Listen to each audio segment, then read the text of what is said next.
What if I told you that you could own one for under $10,000? Hard to believe, isn't it?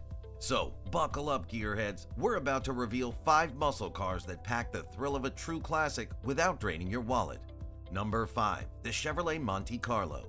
What happens when Chevrolet decides to build a luxury car with the heart of a muscle car? The 1970 to 1972 Monte Carlo is the answer. The Monte Carlo was a special car from the start, designed to turn heads and win hearts on American roads. It had a long, sleek hood design that seemed to stretch forever and smooth body lines.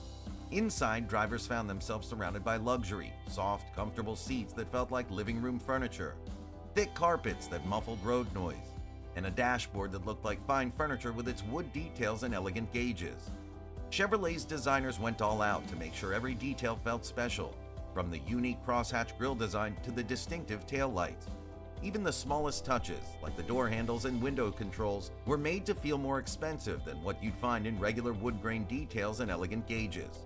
But here's the twist. It started life as an affordable luxury car and ended up becoming one of the most versatile platforms in muscle car history. Let's talk engines, because this is where things get interesting. The base 5.7-liter V8 with 250 horsepower was just the beginning. The real story is the massive 7.4-liter turbojet V8 that pumped out 390 horsepower. What made the Monte Carlo special wasn't just about raw power. The 115.98-inch wheelbase and sophisticated suspension made it one of the best-handling American cars of its era. Would you believe that this luxury cruiser could carve corners with the best of them? The most surprising part? Monte Carlo's influence extends far beyond its era. It became a cultural icon, starring in movies and developing a huge following in the custom car scene. And today, you can join the Monte Carlo Club for $15,000 to $30,000, which is not bad for a car that helped define an entire category of American automobiles. Number 4. The 1967 Pontiac Grand Prix. Have you ever wondered how a car could be both a gentle giant and a fierce warrior at the same time? The 1967 Pontiac Grand Prix holds this secret. Want to know what made gearheads scratch their heads even to this day? It's about how Pontiac managed to pack so much punch into what was essentially a luxury car. The standard 400 cubic inch V8 already breathed out an impressive 350 horsepower. And if that wasn't enough, they offered an optional 428 cubic inch V8 that pushed out a whopping 376 horsepower. That's enough power to make modern sports cars nervous. What made the Grand Prix special was its attention to detail. The 121-inch wheelbase provided a smooth ride, while features like the optional front disc brakes and new dual master cylinder braking system showed Pontiac was thinking about more than just straight-line speed. They even offered an 8-track stereo, cutting-edge technology for 1967. Here's what's surprising. Despite its luxury car status, the Grand Prix was relatively affordable when new, starting at around $3,550. Today, these cars command $15,000 to $35,000, making them one of the more accessible ways to own a piece of premium American muscle car history. Number 3. The 1968 Plymouth Barracuda. Long before the famous 1970s Barracuda made waves, Plymouth created something special in 1968. The second-generation Barracuda emerged as a unique blend of everyday practicality and raw power, built on the same platform as the Dodge Dart and Plymouth Valiant. The 1968 Barracuda's true strength lay in its versatility. Under the hood, Plymouth offered an impressive range of engines. The lineup started with a practical 225 cubic inch slant 6 engine delivering 145 horsepower, perfect for daily driving. For those seeking more power, the 383 CID Commando V8 delivered an impressive 300 horsepower.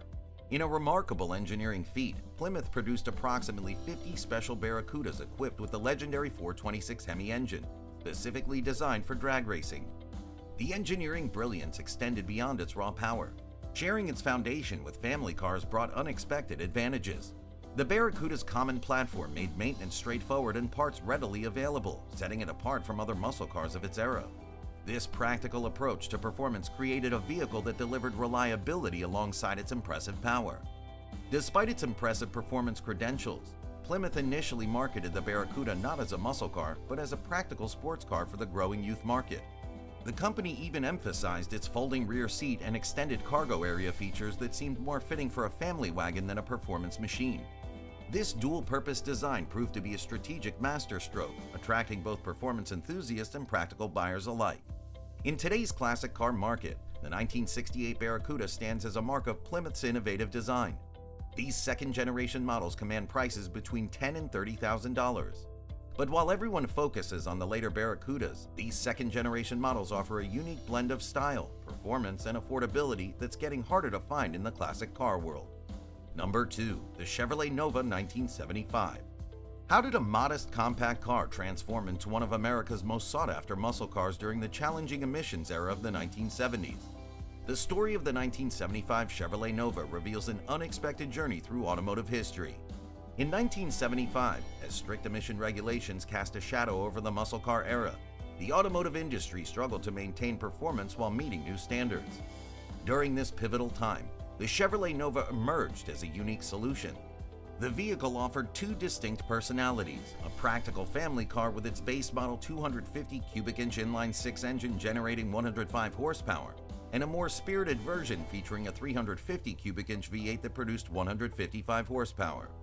Nova's performance statistics tell an interesting story. While its 0 to 60 mph time of 10 to 12 seconds might seem modest by modern standards, it represented a significant achievement during an era when many manufacturers were scaling back their performance offerings. The V8-equipped Nova maintained fuel efficiency ratings between 13 to 16 miles per gallon, a respectable figure for its time that helped balance performance with practicality. What truly sets the Nova apart in automotive history is its adaptability. The vehicle's engine bay housed the renowned small-block Chevy engine, a power plant that became legendary in the automotive world for its modification potential. This engineering choice meant that owners could easily upgrade and enhance their Novas, making each vehicle a potential canvas for personalization and performance improvements. The Nova's legacy continues to influence the classic car market today. These vehicles typically command prices between $5,000 and $10,000, making them accessible entry points into classic car ownership. This accessibility, combined with the widespread availability of modification parts and a strong community of enthusiasts, has helped maintain the Nova's relevance decades after its introduction. As automotive historians reflect on the 1970s, the Nova exemplifies how manufacturers adapted to strict regulations while still creating vehicles that thrilled drivers. The 1975 Nova is significant in muscle car history, showcasing how smart design and engineering helped maintain performance culture despite regulatory hurdles. Number 1. The Plymouth Scamp 1971 to 1976. What happens when a fuel crisis threatens to kill off muscle cars? Well, Plymouth came up with a surprise answer: the Scamp. In the early 1970s, as muscle cars faced extinction from soaring gas prices, Plymouth created something unexpected: the Scamp, a car that would challenge everything people thought they knew about performance vehicles. The Plymouth Scamp, produced from 1971 to 1976, emerged during one of the most challenging periods in automotive history. While other manufacturers were struggling to keep their powerful machines alive in the face of the 1973 oil crisis, Plymouth took a different approach. Instead of fighting against the tide of change, they adapted with remarkable cleverness. At the heart of the Scamp lay two distinct personalities. The standard offering was a dependable 225 slant-six engine, providing reliable daily transportation. But for those who knew where to look, Plymouth offered an optional 318 V8 engine that delivered an impressive 152 horsepower and 265 pound-feet of torque. Enough power to remind drivers of the golden muscle car era, yet efficient enough to survive in a world of rising gas prices. The true genius of the Scamp revealed itself in its design philosophy. While maintaining performance capabilities that could satisfy enthusiasts, it carried a price tag similar to a family sedan. This careful balance made it accessible to a wider audience who couldn't afford the traditional muscle cars but still craved something special in their driveway. Here's where the story takes an unexpected turn. The Scamp's greatest strength wasn't its performance or its efficiency, it was its DNA. Built on the Mopar A-body platform, it shared parts with numerous other vehicles in the Chrysler family. This commonality meant that maintaining and repairing a Scamp was surprisingly straightforward, making it one of the most practical classic cars to own. Today, these survivors of the oil crisis era represent an incredible value in the classic car market. With prices ranging from $5,000 to $10,000, the Scamp offers an affordable entry point into classic car ownership. In an era when muscle cars were becoming extinct, the Scamp didn't just survive, but also helped redefine what a performance car could be. And there you have it, the 5 cheapest muscle cars you can snag for less than $10K. These cars prove that you don't need a big budget to experience big power. So, which one was your favorite? Let us know in the comments below. If you enjoyed this video, make sure to hit that like button, subscribe to the channel, and turn on notifications so you don't miss out on more amazing car content. And hey, if you're looking for more cool rides or car tips, check out the previous videos from our channel. We've got plenty of exciting stuff waiting for you. See you in the next one.